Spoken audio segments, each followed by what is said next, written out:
Sandro is studying English in Cambridge. The receptionist needs some information. So, what's your family name? My family name is Bertoli. And your first name? Sandro. Could I have your address? Yes, it's 45 Alfred Road. And the postcode? CB2 4TX.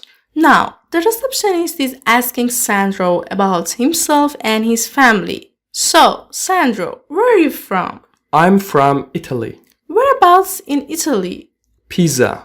What do you do in Pisa? Actually, I'm a doctor.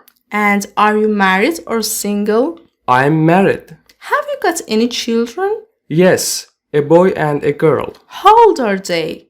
The boy is 6 and the girl is 2. So, in this conversation, Sandro gives personal information to the receptionist. So, what is information? It's facts about people or things. For example, name and address. Information is uncountable. Don't say an information or informations.